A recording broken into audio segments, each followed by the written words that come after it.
Happy Monday. Working on number 6. I say it every week. Our guys have earned, something a lot of people around the country haven't, done to this point, and getting number 6. Obviously, the last couple of weeks we've come up a point short, which I don't know if in my career I've ever been, point short 2 weeks in a row. But we're this far away from really being 5-0, and that's really the attitude we take. We got a good football team. We've made a lot of plays on the year, and we've missed a couple plays, which everybody in the country does. Surely we'd like to sit here and be undefeated at this point, but that's not where we are. So we got to deal with the reality.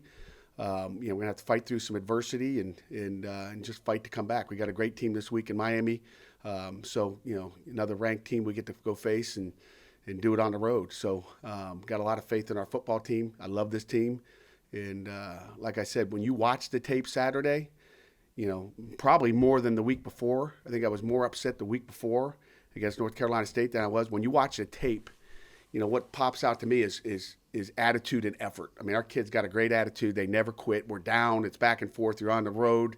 A lot of things can happen. It can get away from you. It hadn't got away from our guys.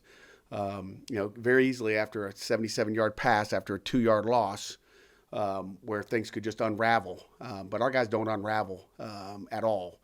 And obviously we don't want to give up big plays, but the effort that our kids play with in all 3 phases is pretty darn good, as good as I've been around. And that's all you can ask for as a football coach, is that your guys are playing their tails off for each other. So, besides that, there's the inches that we've lost, whether it's whether it's getting more first downs and getting into probably a manageable field goal situation for Kess.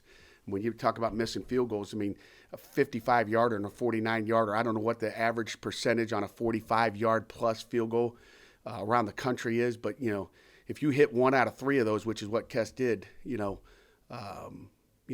pretty darn good. And the 58-yarder obviously is, tremendous and gives us a chance in overtime. But those are low percentage kicks, especially on a windy day where you had gusts of up to 30 miles an hour down on the field. So, but I loved our kids' attitude. I loved their toughness. But those inches that we've got to get, whether it's, we're down on the goal line, it's 4th and 1 on the goal line, and Dez he's got the quarterback by the back of the jersey and goes to pull him. He starts to tug him, and then it just lets go. I mean, that's what I'm talking about. Just we're that close. I mean, he's in perfect position. He ain't getting in if we pull him back. But that's 4th and 1 at the goal line. I mean, that's 7 points there. Going back to the field goals, those long ones. Let's get another first down. Let's get one more first down. And if we got to kick it, at least it's in the 30s instead of the 40s. Those types of things. And obviously the fundamental things of I think you guys asked a question on Saturday. Was it a busted coverage? Obviously it wasn't. But it's fundamentals, and it's technique and giving them giving that receiver something we don't want to give them at times. And I won't get into the details of that, but we just got to do a better job as coaches, putting them in better position and getting their technique down. And probably the biggest mistake of the day, in my opinion, is just without Damari Mathis out there, I think our corners each took 90 reps the week before and 77 yesterday. So you look at a depth deal, and we're going to have to with the tempo we're going to see this week when we go down to Miami. We're going to have to rotate our corners. We're going to have to keep them fresh. And I did a poor job of making sure that we were doing that. We're putting our corners out there for 77 plays Saturday, and that's a long time. We don't. Rashad Weaver and Patrick Jones don't go 77 plays, and they're kind of like in a wrestling match. And some people differ with you. I mean, those guys. That's if you ever wrestled, it's exhausting to wrestle, and you're wrestling in a hand war and physical war up there. But when you're running a ton, that's the other end of it, which I've never done. So I can't say I've ever been there. But I've had linebackers move to D end and kind of going, holy cow, coach, this is different. I can't play 10 plays in a row. It's just different. But I've never played corner. But obviously we got to be better on the back end. If we eliminate the big plays and make them earn it, even the first drive of the game was 14 plays and we bent but did not break and cause a field goal. That's what we got. We just can't give them the big chunks and like I said, we can do a better job there. And that's the game, really. Some of those, those little things. And then, one other thing that, we get one turnover. We each got one turnover. Their turnover's down on our own 17-yard line, and defense, shows up and gets another turnover. But when we got our one turnover, we thought we had 3, but we got our one, we got, our offense has got to go 80. So it's where you get those turnovers that are critical as well. So those inches, in turnovers as well. I mean, just, some things you just can't control. So, But I was very, very happy with our attitude and our effort and really toughness. I thought, we went out and played tough, which is, really a mark of a Pitt football team. So, and again, going to Miami, I'll just step into that because obviously that chapter is closed, but I'm trying to close it for you guys. And but Miami and Manny Diaz, obviously they've had a heck of a year so far. Stumbled last week versus the number one team in the country, and obviously Miami's got a ton of speed. They've got some transfers both on the offense side of the ball and the defense side of the ball. One of their best defensive ends, Phillips, is transferred from UCLA. They got a safety that's also from out USC, I believe. Obviously, they got a quarterback and a right tackle that are from Houston that came together, I guess, package deal that are very athletic. So those are some of their top guys as well. So we'll have our handfuls down there. Rhett Lashley, new coordinator, different than we faced a year ago. Came from SMU, very explosive, fast tempo. It'll be the fastest tempo that we've seen to date. Be very similar to Syracuse, but probably faster. We're trying to think. We've got like 60 snaps of 15 seconds or faster. So that's a ton of snaps. So they're gonna go, and we've got to be. Main thing is get lined up and be fresh as we can be. And I think that's probably the most important thing. But very talented 4 down again this week on defense. Played a lot of man free like we saw last week. Play a little bit of cover 2 and a mixture of both. And again, very athletic on both sides of the ball, offensively and defensively. Questions? Good afternoon, Pat. How you doing? I'm doing good, Jerry. You're on the patio today. We got your voice today. That's good. That's right. You can hear me. What's the latest on Kenny? Kenny, he's banged up. But he was a lot better yesterday than I thought he might be. So we'll see what happens in practice this week. But the one thing I know about Kenny is he's tough as could be. You talk about nails, that guy. That last run he had down on the goal line. He's tough, and it's going to be hard to hold him out. That's for sure. Pat, you mentioned being like this close to being 5-0 at this point, now 3-2. Do you feel like this team should be 5-0 at this point, given what's happened? We can. Do you think? I mean, we can think. We aren't. And if you make a couple plays, you're this far away from being it. So, that's what I think. I don't know if I can elaborate on it any more than that. I've just kind of elaborated. You're a few plays away, and we got to win it in the fourth quarter. We got to find a way to finish the darn game. Pat, are you worried about the cumulative emotional toll of the narrowness of those losses, especially because it might prevent you from getting where you wanted to be at the end of the season? No, we're going to take them one day at a time. I'm not really worried about that at all. We got a pretty resilient football team. We're never going to lose our kids during the season. It's because of the way we treat them. Every day, consistently, win or loss, we're going to, kind of take care of guys. We're not going to go, we can't get a guy hurt and then go on the free agency, pick up another corner. We just can't do it. It doesn't happen. So we got great kids. They're fun to coach every day, and that's why it's fun. If I had to worry about not only coaching and getting us lined up and prepared to play a football game, but if I had to worry about our, mentality, then we'd have a different deal. But I don't worry about the emotions at all. Our kids are in a good place. They were in a good place last night, like they were the week before, and our guys will come to play. I guarantee you that. Coach, just as a side note, the process of traveling, how did that all go for you? I know you had another 0, which is a good thing. Yeah. How was the process of travel? The process was, was good. There's always little issues here and there. But, the biggest thing I thought was going to be the plane ride, but it might have been just how we ate and some of the details that we can clean up, and we'll clean it up, after the first time on the road, just making sure everything's good that way. But, you mentioned the 0. That's half the battle is getting to the game. And, we flew Delta. We had great distancing, social distancing on the airplane. We had some outstanding masks for our kids. So we're keeping them as safe as possible. Dr. Food, Freddie Food took care of us and got us, some great masks to make sure our kids are, really just paying attention to details. I think we got a new mask every week. It's nice. Something new for our guys every week that they want to wear. It's a different color or different style. But we had no problems with the travel. And again, you never know how much troubles you have until this week. We'll find out if we went to Boston and caught caught anything, in the hotel or not. But right now we feel good where we came out of there, Larry. Oh, go ahead, Jim. After watching the game, I think you guys were 4 of 18 on third downs. I mean, what did you see with some of those breakdowns, and why weren't you more successful? Yeah, I forget. I forget our third down percentage, but I think that's dead wrong. I think that the statisticians had a bust in the press box there. I think maybe they fell asleep at the wheel. But I see EJ turn into his paperwork there. EJ, can you verify that, EJ? There were some statistical issues that needed to be corrected, and there'll be an updated box today. But coming out of the game, that was the number. Yeah, I think there was 5 of them that we got first downs by penalties, holding or whatever. We had one push off. They called push off this week. They didn't a week ago, but they called one this week on us, which again is another one of those inches that, a week ago doesn't get called this week. Obviously there was an emphasis on it. I don't know why, but Tayseer had a great catch down inside the 25-yard line, and that goes back, and now you're sitting at 2nd and 25 or whatever. So those are just the little things that we just have not had a whole lot of luck with some of those things. So.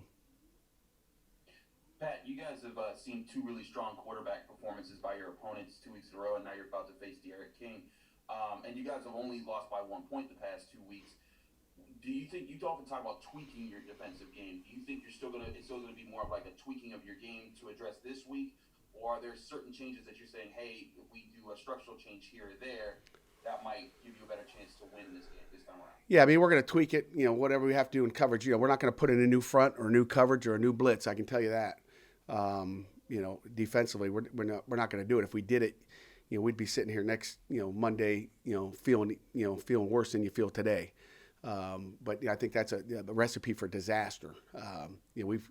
I've had different coordinators. I've seen different coordinators through the years try to do that, and from my experience, that never works out. Never works out well, ever. And if Kenny can't go, who would start, and how do you feel about the growth at that position behind Kenny? We'll find out. I mean, I don't think you really grow until you get your feet wet.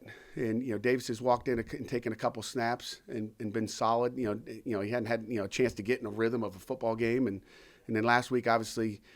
Joey came in and took a couple snaps and took us in the end zone, but it was a running game. And, no one's really seen him throw the ball yet. So we were lucky that Kenny came right back after a couple snaps and a series on defense. So I don't know who he is right now.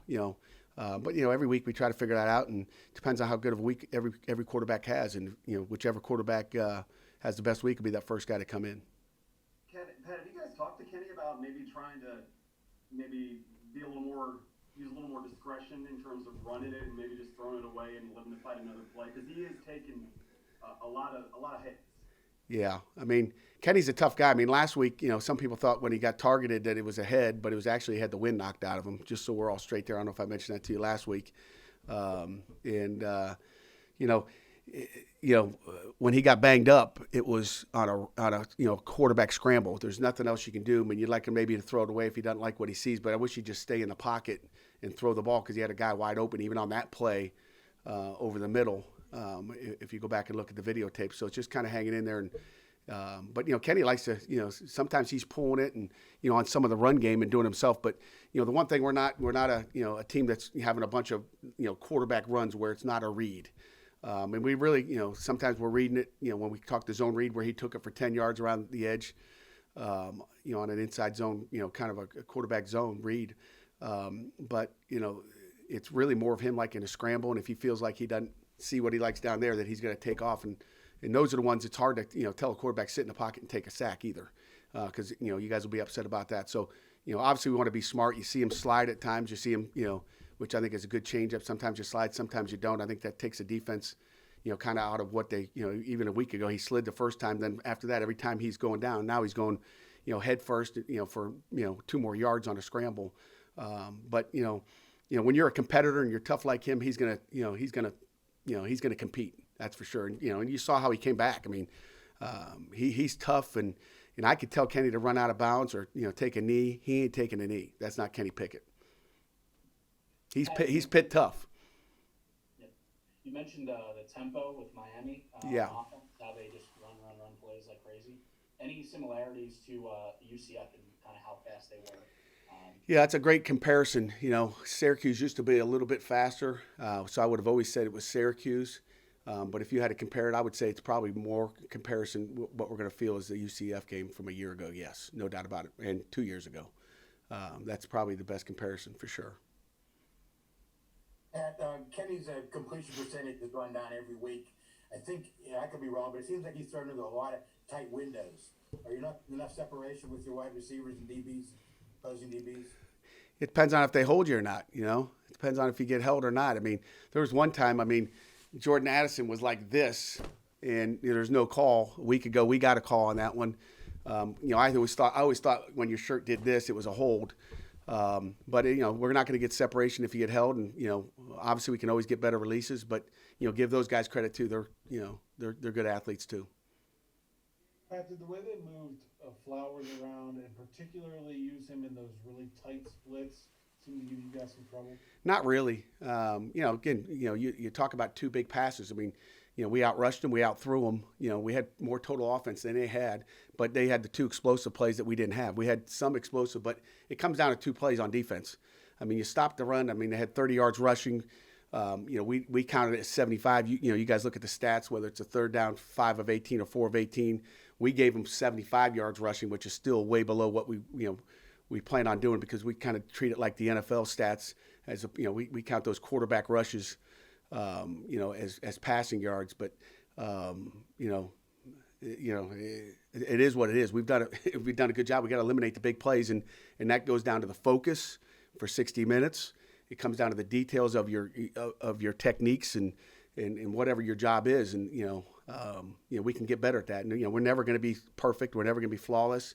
But it's those big plays that we got to eliminate. And if you eliminate those, you take 110, 115 yards off their total offense. It's maybe an embarrassing day for another offense, and that's what we got to do. That's what great defenses do. And we're talking a lot about defense, and you guys wanted to evaluate them after 3 weeks, and I told you we evaluate them after 11, and or 12 or 13, and that's kind of why. We saw Davis pop in there, I guess it was a couple weeks ago when Kenny had to come out, and then Joey comes in. Is that just a sign of a tangible improvement by Joey, or is that just you guys want to get both of those guys in there, that they both have experience? Kind of what went into the decision to get Joey in there? Yeah, I think I mentioned it just a few minutes ago, but it comes down to the practice week and a gut feeling of what you're doing well and what you need to do, and we got confidence in both of those guys. And again, it comes down to the practice reps that you do well, and obviously just like in the NFL, your backup doesn't get a ton of reps, and you're trying to narrow it down. I wish we had a pure number 2 right now, but we don't. And if any one of those guys ever had extensive time in a real game, then I think you'd find out who those were. But until that time comes, all we can do is base who that backup quarterback is off of practice reps and what they do during practice and how they fit into that defense. And if you throw a couple picks during the week, as the backup quarterback, you probably aren't going in. And I'm not saying anybody did that, but I'm just giving you the hardest example. It's pretty simple. Who's locked in, who understands the game plan better, who fits into what we're doing that week offensively. Pat, is Cam banged up, not totally available, or is that a matchup thing that you just like Servassier more for that game? Yeah, obviously Cam came in. I think he took 5 plays. Still a little bit banged up. One of those day-to-day guys that I think he'll be fully operational this week. But Servassier Dennis is a football player. I love that guy. If we were playing with 4 linebackers, he's a starter, and I consider him a starter. Period. He can go in and play all 3 positions. He's smart. He obviously starts for us on third down. That guy's as good a football player as you're going to be around as a linebacker. That guy's going to be a future star in the ACC. So it's a little banged up, but he was able to go and obviously travel, and our trainers and doctors do a great job with those guys trying to get them back on the field, and that's obviously a plus. Do you guys feel like you really miss Keyshawn out there with in terms of interior pressure and getting after Phil that way? Yeah, you miss anybody. Anybody you don't have, you miss. Especially when they're starter. I miss Jalen Twyman. But I'm not going to look backwards. As soon as Keyshawn's ready, he's ready. I miss Damari Mathis. But that's kind of the cards we've been dealt at this point, and everybody's dealt a different deck, and we got to do with what we have. and that'll be continued. And I hope it's more just injury related than it is COVID related. I can tell you that. Let me take two more questions. Pat, I'm curious. Kessman talked to us a couple weeks ago after he had that rough week and said he talked to a sports psychologist and kind of got him set straight and allowed him to rebound. Was that somebody that was to him specifically, or does the team offer somebody, a mental health professional for the kids to talk to when they're struggling? Yeah, I mean, it's all based on what our needs are. We're going to give our kids whatever they need, and Kess, has off and on talked to him, all last year and this year, and whatever you need. It's just a matter of talking to someone that's really not, in your office daily. And we've got a great one that I've had a relationship for a long time with, and I think he's the best in the country, and he's done a great job. He's my assistant head coach. A final question. Anyone? Pat, if you can take us down on the sidelines Saturday, when Kenny came out of the medical tent, was there a conversation about him not going back in, and maybe he talked to you into letting him go back in? Kenny didn't talk to me. I just, I don't go talk to anybody. They don't come talk to me and say, hey, matter of fact, I was shocked last week when Paris Ford jumped back in there because I wasn't sure. No one really said he was back. Dale Thornton, who does an outstanding job for us, came up to me and said, hey, Kenny's ready to go. And I said, good. So they went in, evaluated him, and he came out. So, it wasn't a matter of, whether, I said he could or he wanted to go, Kenny's always ready to go.